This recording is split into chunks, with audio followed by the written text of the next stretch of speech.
Dress goods are often omitted from inventories, so I'm going to use bed textiles in these comparisons.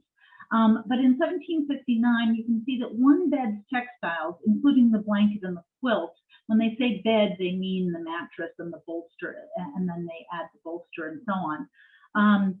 It's valued at more than some of the furniture and equal to what is probably a very nice walnut table. And even in 1804, very similar things. Take a look at the bed, the bolster, the two pillows of various beds were valued at $4.50 to $8, quilts at $3 each, etc. The bedsteads themselves were only $1 each. Now, presumably they weren't fancily carved, but they were still furniture, and you would think that that would be more expensive. But in fact, the textiles are really the bulk of the expense. And let's also get rid of the myth of the self-sufficient American farmer right off the bat. We were importing huge amounts from England all throughout the colonial period and well into the post-revolutionary period. And while, yes, many farms had a little bit of wool or linen they were producing for their own use and occasionally for local sales, scholars examining probates, and read Carol Shamus on this, have found that huge percentages of households had either no textile processing equipment like spinning wheels or looms, or just some of them, which just shows that not everybody by any means is producing their own fabric. Instead, we were happily importing from England. And before I go further, I also want to make sure we know the difference between fiber and weave or fabric. Wool, silk, linen, and cotton, which I'm talking about, are the fibers, the raw materials from which we get the fabrics. Depending on how they're processed and woven and what decorative treatment they get, like printing, the name for the finished fabrics will differ. Damask, for example, is a weave, but you can have linen damask tablecloths or silk damask dresses or curtains. Satin usually refers to silk, or today you're much more likely to have it in synthetic fabrics. And if it's been done in cotton, it's usually called sateen, but that's a weave, not a fabric. So here, many fabrics use a plain weave, your basic over, under, over, under. We've all made potholders in second grade, right? But the fabric names will depend on either the fiber or the weight or whatever. So here, for example, are 4 plain weaves in just silk alone. They differ in the thickness of the threads used, the corded effect. Moiré has its design pressed into its thick corded weave, and so on. But they're all made of silk, and they're all they've got different names because of the different treatments, even though they're the same weave. In this pre-industrial era, I'm talking about, they actually had a multitude of fabrics in each fiber, and really more than we commonly find today. Here's just a short list of some of the 18th century fabric names just for worsted, glazed worsted fabrics unknown. So many small variations in the weight and texture and finish, and technology and mass production have ironically eliminated these from our vocabulary and from our shopping choices. And believe me, many of us historians wish we could still get some of these. And 18th and early 19th century consumers all knew the differences among all of these different things. Here's just a short list of fabrics in different fibers, which you can find in Florence Montgomery's Textiles in America. And they also had enormous numbers of blends. They blended every fiber with every other fiber. You can see there's some cotton wool blends, cotton linen blends, cotton silk blends, wool silk, wool linen, and sometimes wool silk and cotton. And these were in a wide variety of qualities and finishes and so on. So in this pre-industrial era, they actually had skipping along. So let's focus on the fabrics one at a time, starting with wool. And so to just illustrate the time-consuming nature of textile production, machinery was, of course, invented for all these different processes at different times along the period starting in the 1760s. But for much of this time, much of it was done by hand. So for wool, you shear the sheep, you sort the quality of wool from different parts of the fleece. The underbelly is different from the over, and so on. You pick the wool, either you get out the dirty bits like mud, straw, and let's face it, sheep poo. You scour it, i.e. wash it. You card it to align the fibers to be ready to spin. I'm sure we've all been to a historic site and been given some wool cards to play with. And then carding machines actually show up pretty early. So even in the home wool textile processing, on your farm, you could bring your wool to a carding machine in your town to be carded by about 1800 or shortly thereafter. Then you spin it, you twist it if you want your yarn 2-ply for knitting, for example. You wind it onto a reel or a nitty-knotty or a swift, all these little pieces of equipment. You might dye it at this stage, and then you weave. But of course, that first involves winding threads onto the quills for the warp you're going to weave in.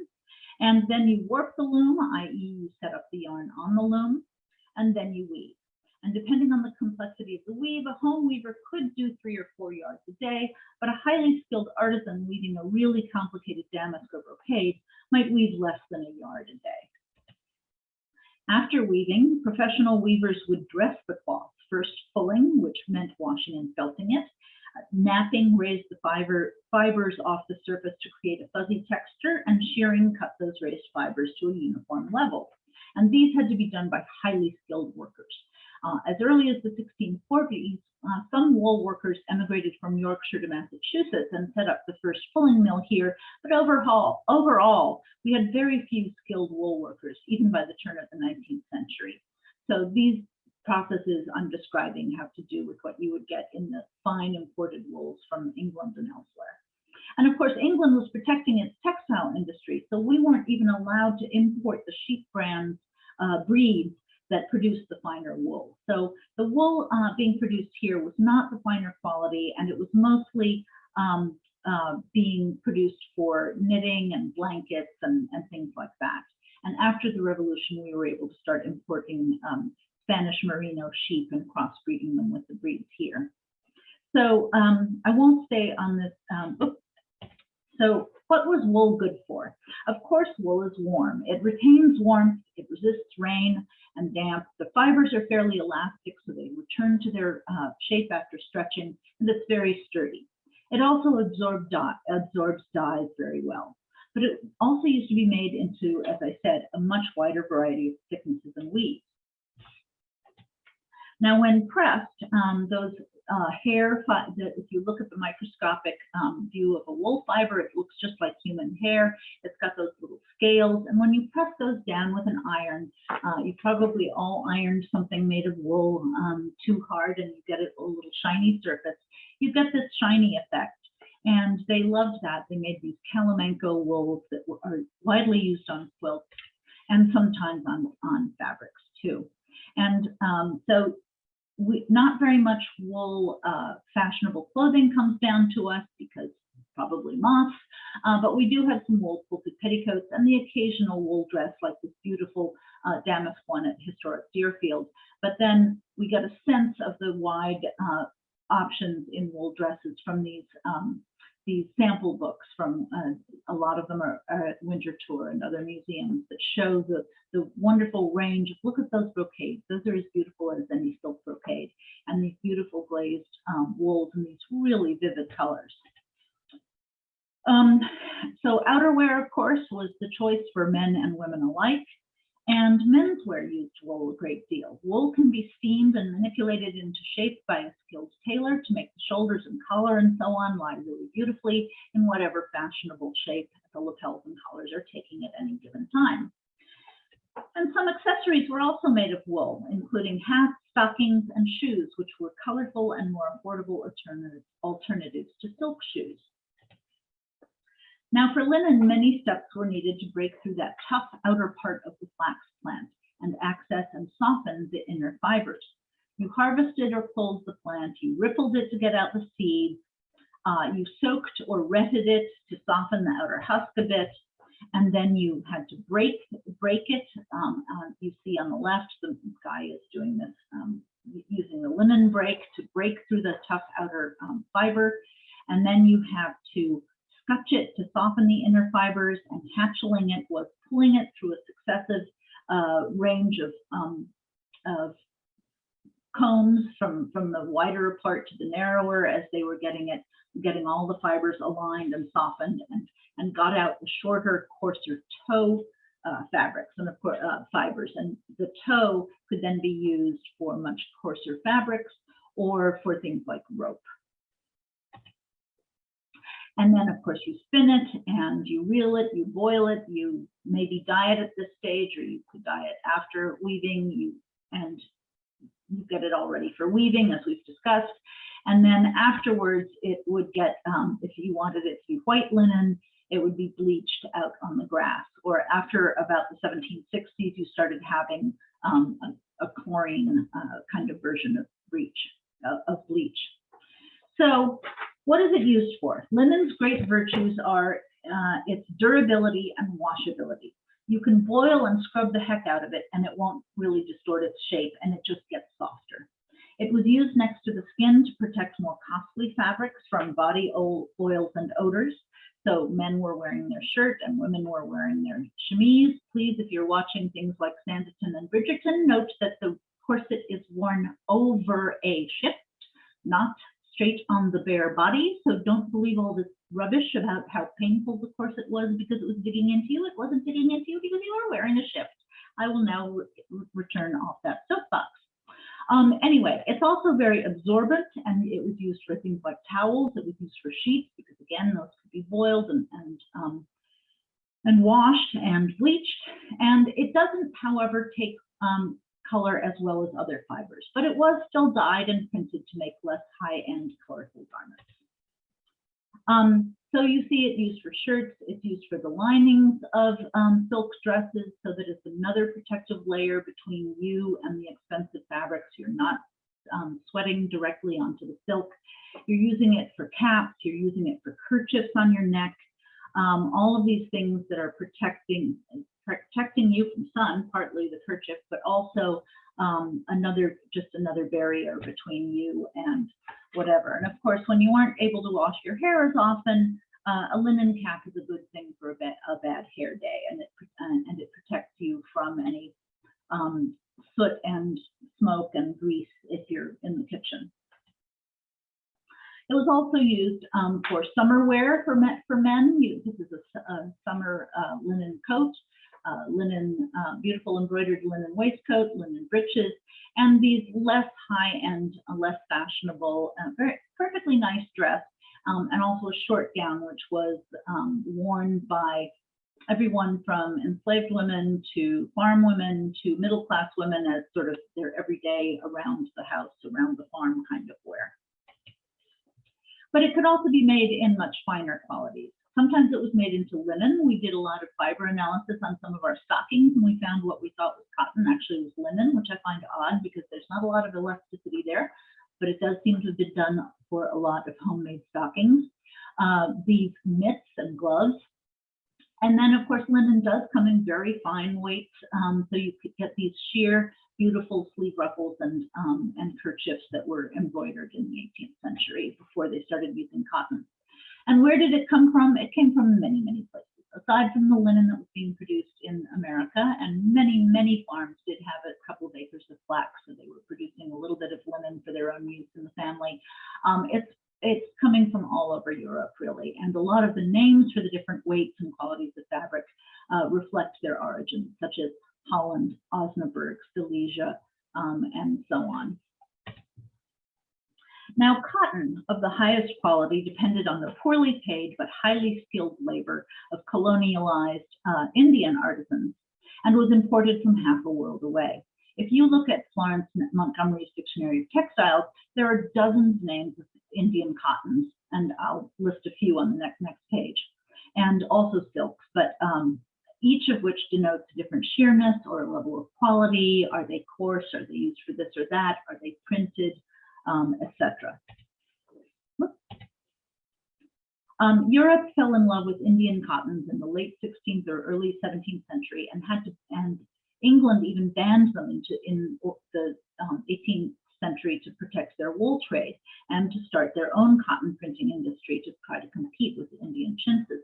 The love affair was far from over in the 18th and early 19th centuries, and the colonies did not have the same ban that England did. So here in America, we loved our chintzes. And in the neoclassical period, we loved our sheer muslins as well. They were pre-embroidered over in India for the most part, ready to be made into dresses. England and France's cotton industries were pretty good by the late 1700s. They were copying those Indian block prints and really capturing that style that was so popular. They imported their raw cotton from India and the Caribbean colonies, and later the southern United States. The invention of the cotton gin, of course, provided an enormous spur to the cotton industry because it provided a quick and easy way to take the seeds out of the cotton, which is all you really need to prepare it for spinning. And here on the right is an 1850s magazine image of a cotton gin in use. Before our textile industry took off, large cotton plantations in the South had skilled enslaved spinners and weavers and seamstresses producing cotton fabrics to clothe the enslaved on that plantation. WPA interviews with former slaves are full of mentions of the spinning and weaving done in dedicated outbuildings. Some also mention dyeing these colorfully and weaving in stripes and checks rather than the overall dull, colorless look many enslaved workers had to tolerate. But it should be noted that many slaveholders ordered cheap, coarse fabrics produced in Europe or in the New England factories when they started up in the 19th century. So non-slaveholding states were very much involved in and dependent on the products of slavery. Outside the South, raw cotton ready for spinning was available to spin and knit into stockings, but not a lot of cotton weaving was going on in the home textile arena. America didn't produce much in the way of cotton textiles until well into the 1820s and 30s, after we had cotton spinning and weaving mills. And of course, the development of New England's textile industry created huge social changes there and had implications elsewhere. And I really recommend Rivard's book listed here for an excellent and readable account of the technology changes occurring with both the domestically produced fabrics, as in household production, and in the factories.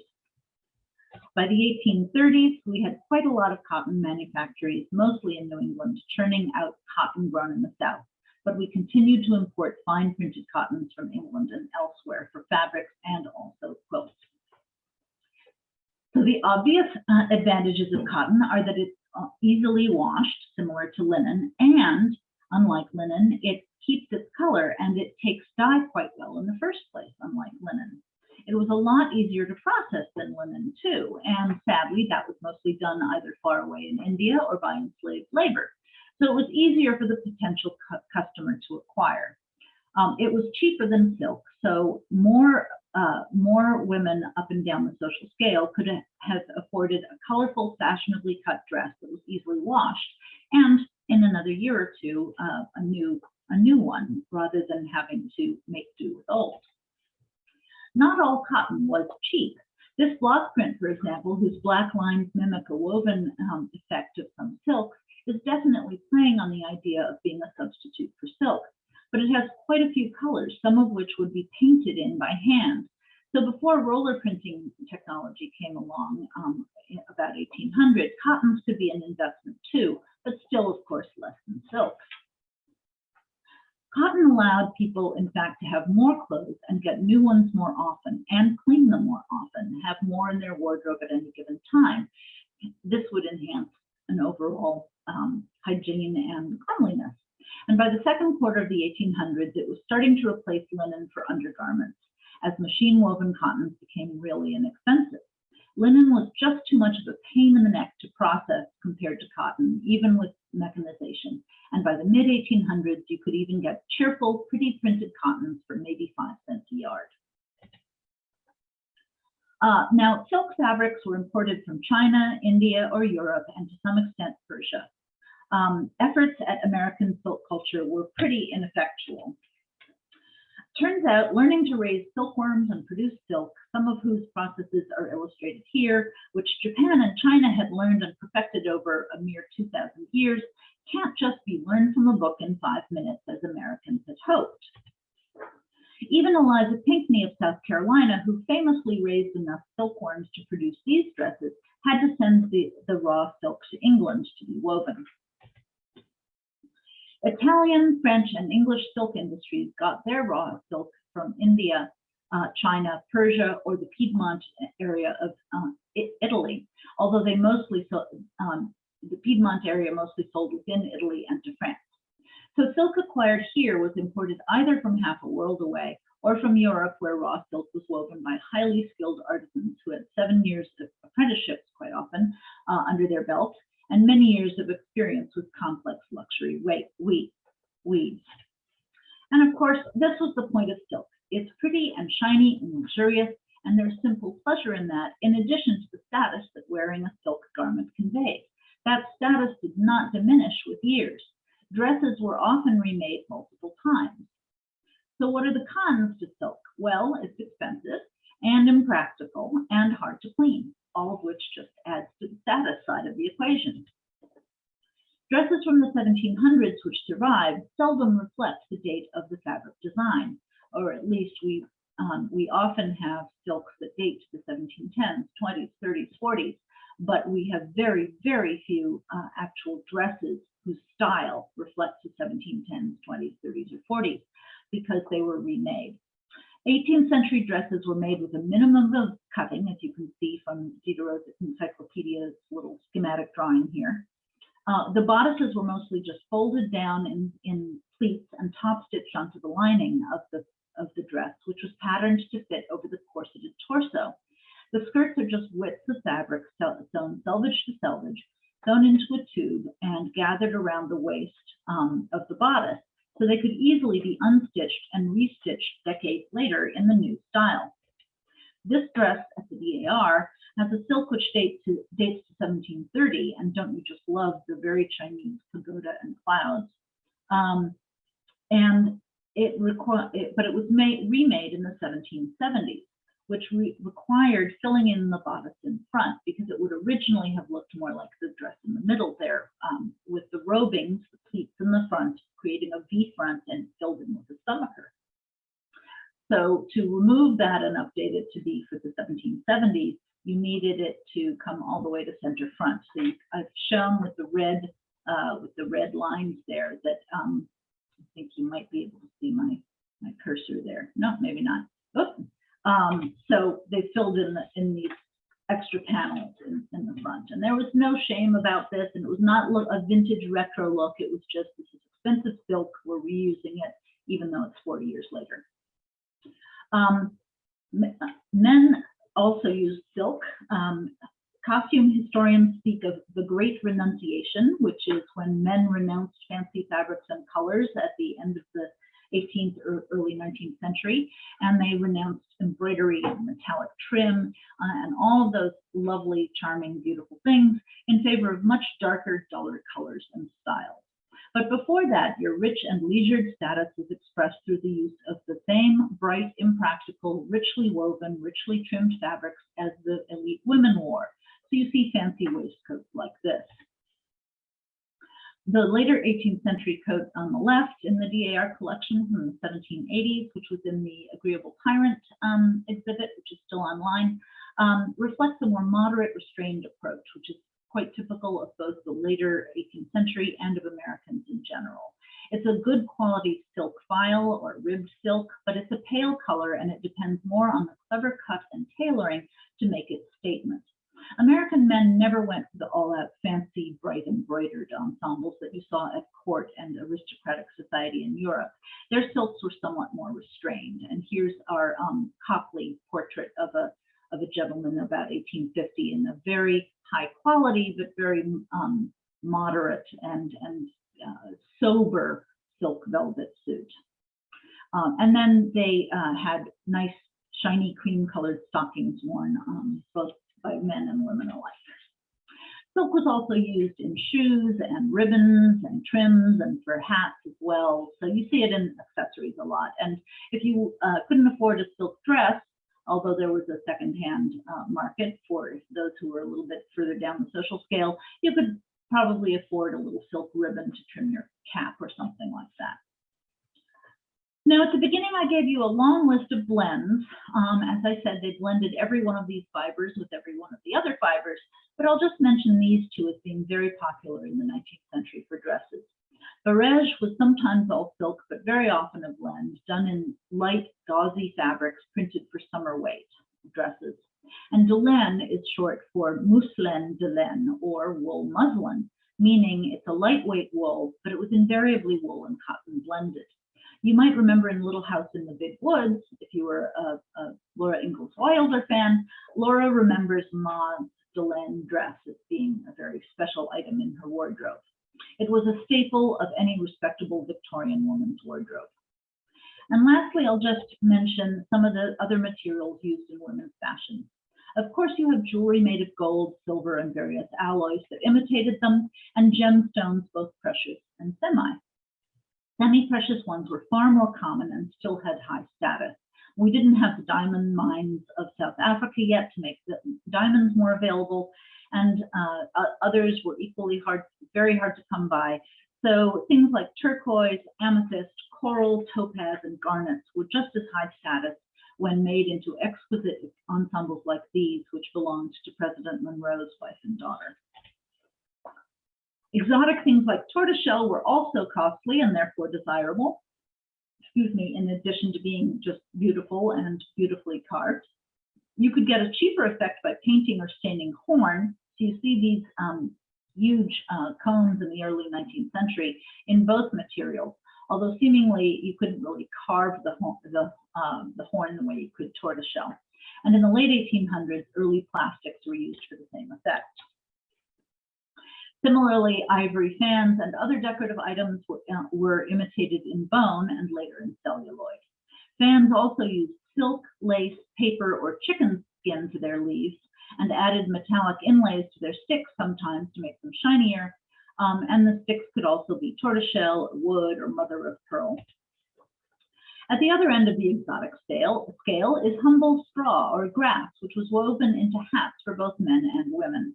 Italian straw was generally held to be the finest quality, very finely woven, and could be done in many intricate designs, more elaborate than the basic ones you see in these hats here.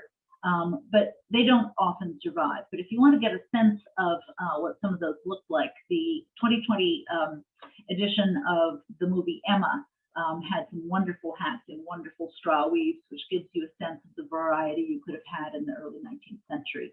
And sometimes you even have these crinolines made out of, I'm still trying to find somebody to test this grass for me and tell me what the fiber is, but it's basically just a woven kind of grass-like thing to make this stiff petticoat to help the petticoats stand out before they had the steel hoops.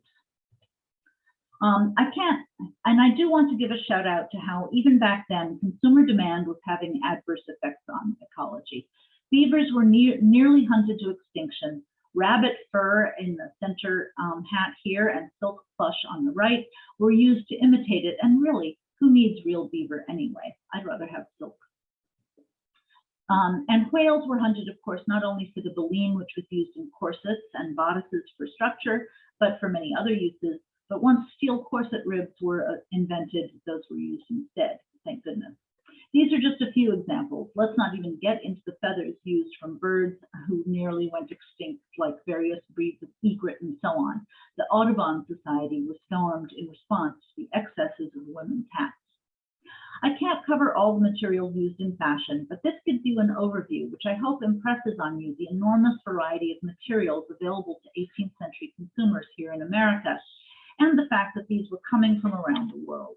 We already had a completely global economy, and these goods were reaching into the frontier and down the social scale to an increasing degree. It's really quite amazing when you take a good look. We were definitely not just hanging around in buckskin and homespun, as some of the early colonial revival myths would have you believe. We were actually a pretty stylish bunch. So thank you very much, and I would be happy to start a conversation.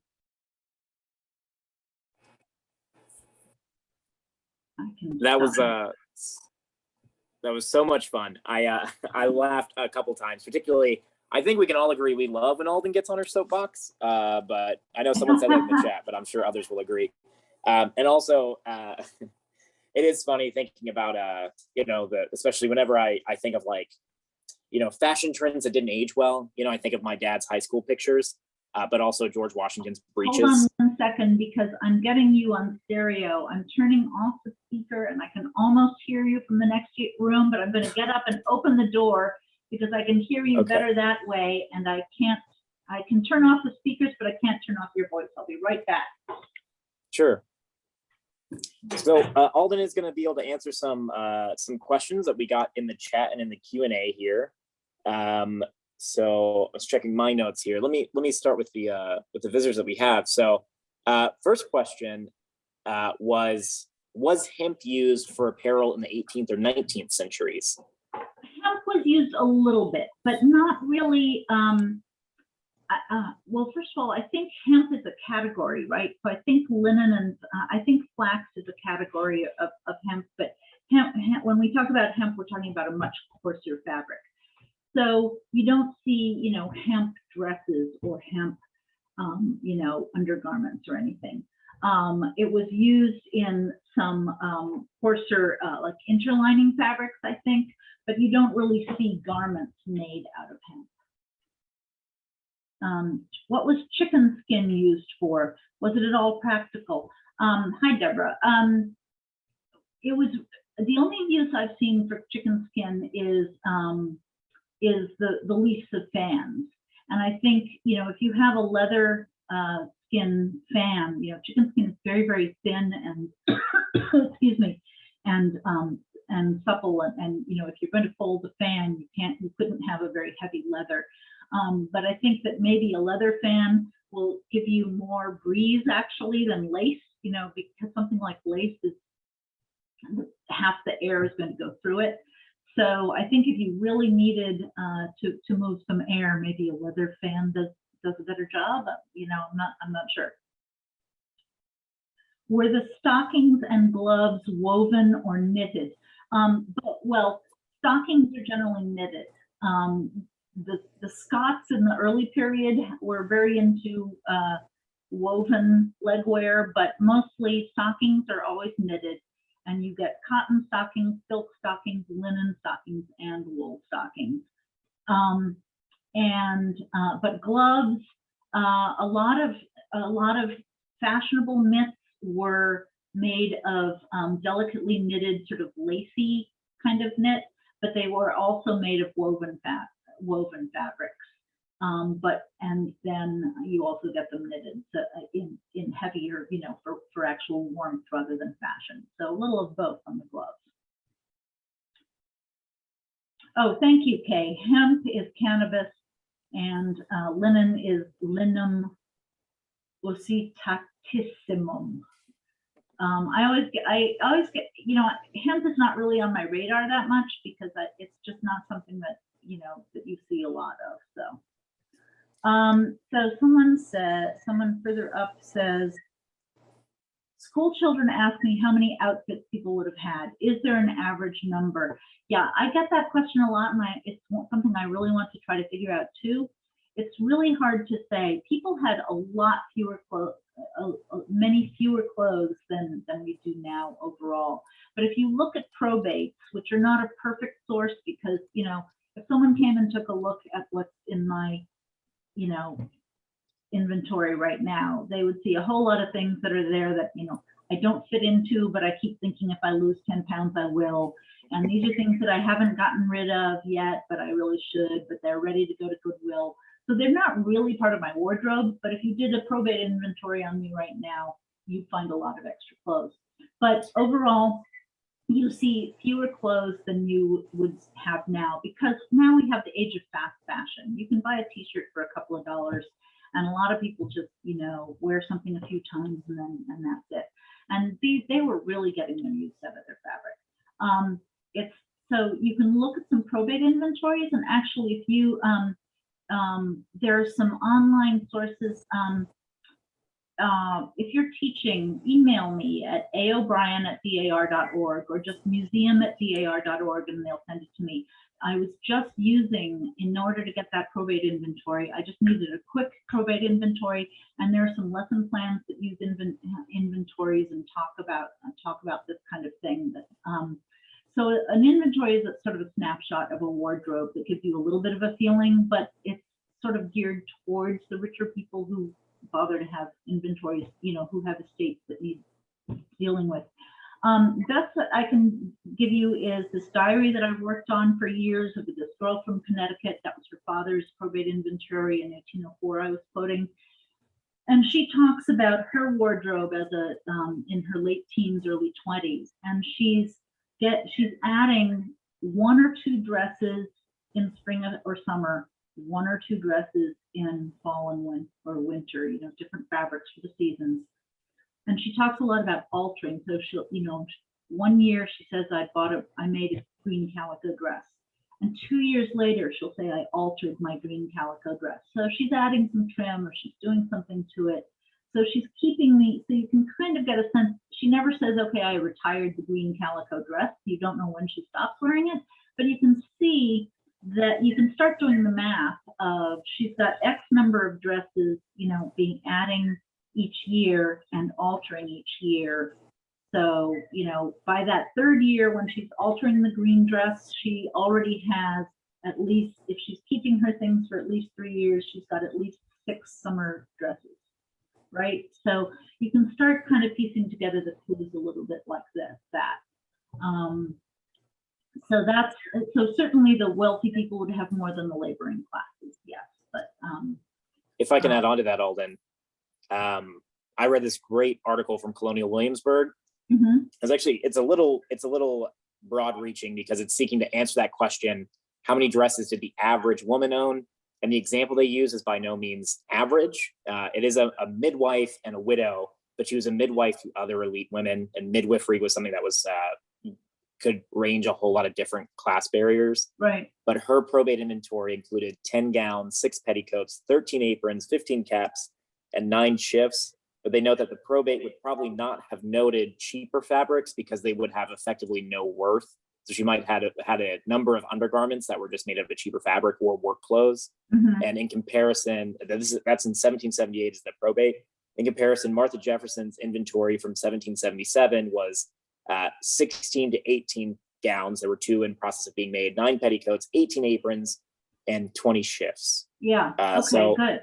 Yeah. So if we're looking for an average, it would be probably less than a dozen if I were to guess at any one time. So, and when you look at about a dozen, you have to divide that into, you really probably had the linens and cottons for the summer and the woolens for the winter. And what you had was you had a few dresses, and then you see a lot of caps, a lot of kerchiefs, a lot of aprons, and sometimes like sleeve ruffles and things like that. So it's the accessories, especially the washable accessories. You're changing your neckwear, your kerchief, that you're spilling on, or that you're sweating on, or whatever, and you're changing your apron that's getting dirty throughout the day as you're doing your household work and so on. So a few dresses, and then a lot of these other sort of protective accessories that also you can vary your look, and you can have this cute style of hat and that cute style of hat. So you look a little bit different each day, even though you're wearing that same blue dress, twice a week or whatever. What else? Also an interesting, in the Q&A, a question about the collections. How often do we tend to see items in the collections that were remade or altered before being donated? Oh, countless. I recently was able to acquire a beautiful silk brocade dress from about 1780. And the main reason I got it was that it was unaltered, unlike almost every other silk dress in the collection.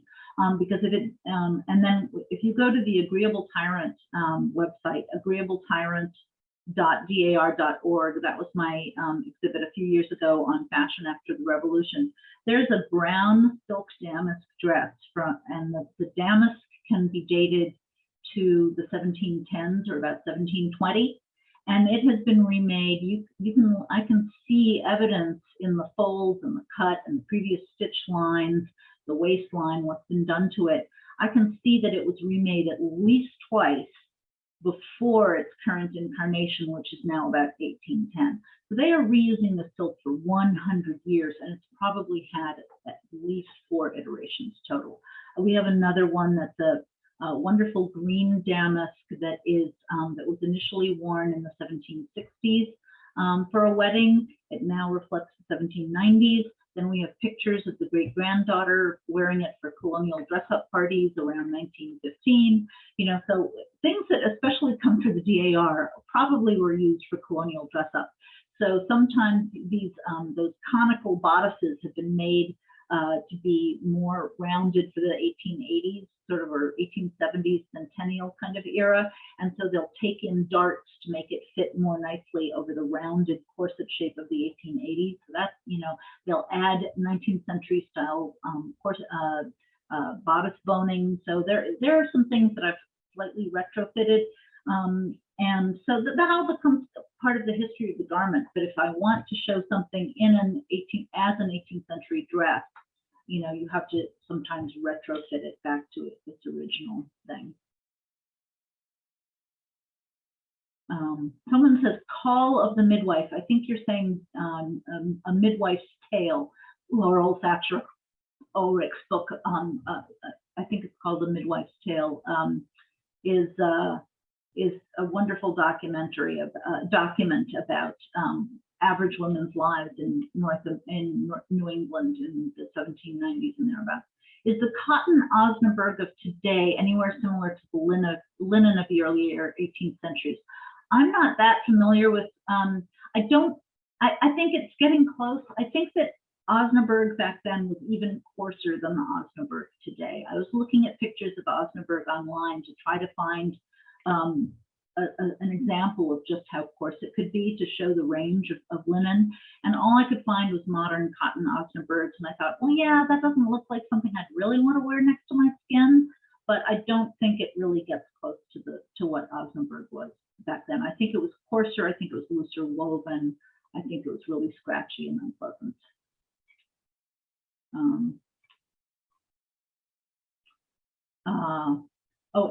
Ann Wass, thank you. Linen, hemp, sisal, and such are all bast fibers. I knew that linen and hemp were related, and the overarching category is bast fibers. Thank you, sorry. In that the fibers are all in bundles within a harder stem. That is how they are similar. All right, what else we got here? John Stiles' book, The Dress of the People, contains a lot of lists of clothing from probate records and insurance claims. That's also a really good book about ordinary people's clothing. Thank you. It sounds as if the late 18th century wardrobe may have been larger than the mid 19th century counterpart.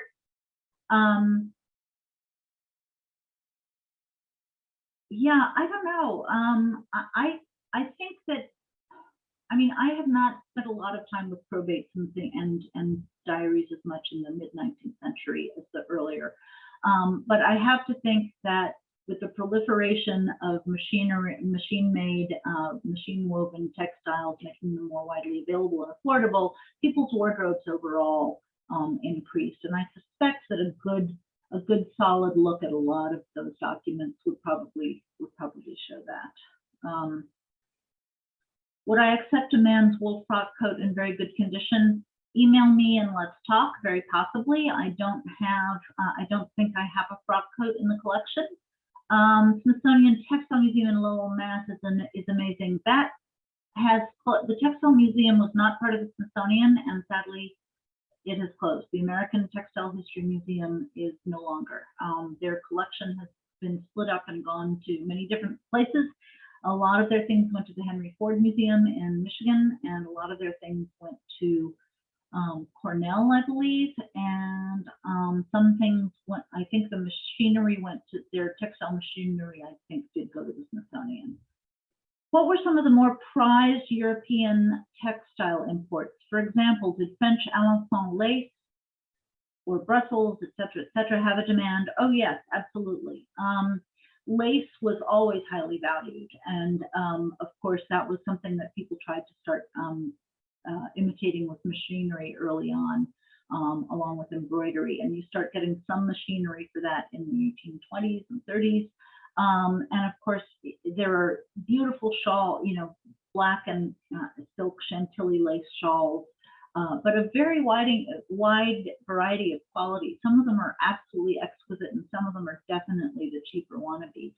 But there was absolutely a demand for all of these things, of course. And so anything that was in demand, for one thing, lace, any kind of lace that was originally a hand, needle, or bobbin lace got imitated in cheaper ways because everyone always wanted to aspire to the things beyond their wardrobe reach, right? You know, that hasn't changed. So all of these things were absolutely in demand. Does the DAR have any original pieces of original Osnaburg? No, because Osnaburg was this really coarse working class kind of thing. It was basically used for the enslaved, to expose the enslaved, and that stuff doesn't really get saved. I don't know what exactly the fabric is of that little vest and trousers that I showed you the illustration of. I would really like to know more about it, and there's not that much information online about it. So I don't believe it was Osnaburg, but you see Osnaburg in the records of people, the plantation owners ordering things for their people. So we know that it was used for that, but it's the kind of thing that doesn't really survive because it was used for such heavy use. I'm sure somebody has it somewhere, but I can't really think of an Osnaburg garment offhand. If anybody else, any of my costume friends can, put it in the chat. And of course, yes, Anne, thank you. Ipswich, Massachusetts became a center of producing lace. Ipswich lace was popular and was a nice domestic industry that was pretty successful. Am I keeping up with everybody? National Park Service Museum in Lowell, yes, I think you're right. There is a National Park Service Museum about textile, the history of the textile mills in Lowell. Sorry, so I didn't mean to. I mean to say there's no textile museum there. I thought you meant the Textile History Museum, so I apologize. Q&A. I think you got to all of those. Accessories that were remade like dresses. Accessories, not so much. Accessories were the kind of thing that were easily just discarded and you bought new pretty much. So one new message. Burnley and Trowbridge sells good reproduction fabrics. Yes, they do. Sometimes they have something they call Osnaburg. Okay, good. All right. You clambered to the bottom of the chat, Alden, through grit and perseverance. Okay. Through all the questions, I think. So I think that was wonderful. I think that was a great talk. I was really fascinated, particularly about something that really hit me was that the British, they kept the sheep from the colonists as well. They literally kept the sheep, and they also forbade anybody, even after the revolution, they forbade anybody who had ever worked in one of their textile mills from emigrating. They did not want that technological information getting out of England, and so that was their sort of version of cybersecurity or whatever. They literally didn't let them emigrate, but eventually a few of them did, and with just remembering the way the machines worked in their heads, and Lowell and Slater and whoever it was. There's the famous story of, I guess, Lowell maybe was visiting some textile mills and just kind of made a mental note and was able to figure it out when he got back here. I can't remember exactly. You can look it up, but yeah, it took us a while before we could catch up because we just couldn't get the machinery. Yeah, it's just so interesting to remember that it wasn't just about taxes. There were so many issues. It was not about taxes. It was about revolution. Protecting their industries. Yep, and we had to import everything from them rather than directly from elsewhere. So they were always the middleman, so they could get their duties and income that way. But after the revolution, it was a struggle to catch up, and it really took a long time. I'm sure. So thank you everybody for your kind words.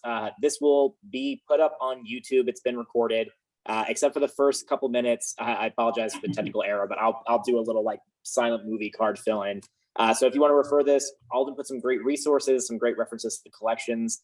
Anything, of course, you can email questions or comments, anything like that to museum@dar.org. We love hearing from you guys, and I can't think of really many museums that have such direct access to curators from the people who support the museum. All right. So Alden, thank you so much for Thank you taking time all. out of your day. Thanks for coming. All right. Everyone enjoy your afternoons, and we'll see you again soon. Bye.